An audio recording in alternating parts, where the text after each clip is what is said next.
Prabhas Bakasura cinema నిజమేనా? అయితే నిజమని అంటున్నారు సినీ వర్గాలు. ఎందుకంటే ప్రశాంత్ వర్మ ఇప్పటికే 'జై హనుమాన్' అలాగే ఇంకా వేరే సినిమాలతో బిజీగా అయితే ఉన్నారనమాట. ఎందుకంటే ఆయన చేతిలో ఇప్పుడు అందరూ కూడా కొత్త హీరోలను పెట్టాలన్నా, పెద్ద హీరోలైనా సరే ఆయనతో చేయడానికి చాలా ఇష్టపడుతున్నారు. ఎందుకంటే ఒక్క 'హనుమాన్' సినిమాతో ఆయనకు వచ్చిన రికగ్నైజేషన్ అంతా ఇంత కాదు.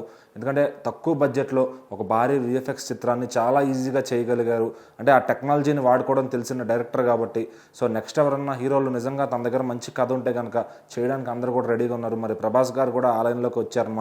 మరి ప్రశాంత్ వర్మ గారికి ఒక కమిట్మెంట్ అయితే ఇచ్చారంట, ఆ సినిమా చేస్తాను అని చెప్పి. అయితే అది ఏం సినిమా అనేది ప్రశాంత్ వర్మ గారు అయితే బాగా ఆలోచించి బకాసురుడు ఆ వేషం ఏదైతే ఉంటుందో అది చేసేటట్టు ఆయన ఒప్పించారంట.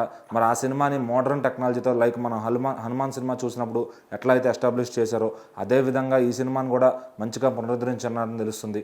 మరి అయితే అది పౌరాణిక సబ్జెక్ట్ కిందకి వస్తుంది కాబట్టి మరి ప్రభాస్ గారు ఇప్పటికే పౌరాణికమైన ఏదైనా సరే ఏ గెటప్ అయినా వేయగలరు. ఒక రాజులాగా అయినా సరే, ఆదిపురుషులో రాముడిలాగా అయినా సరే ఏదైనా వేయడానికి ఆయన సెట్ అవుతారు కాబట్టి సో మరి ప్రశాంత్ వర్మ అంటే ఇంకాస్త ఎక్స్పెక్టేషన్స్ పెరుగుతున్నాయి జనాలకి.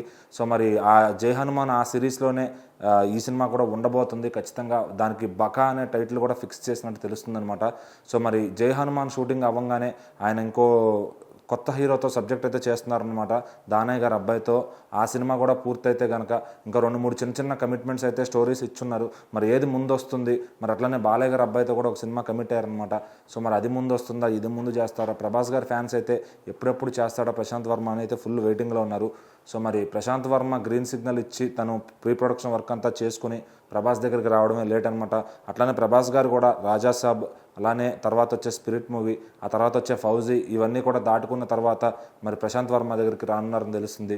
మరి ఈ ప్రాసెస్ అంతా జరగడానికి దగ్గర ఒక 2 సంవత్సరాలు పట్టే అయితే ఛాన్స్ ఉందన్నమాట.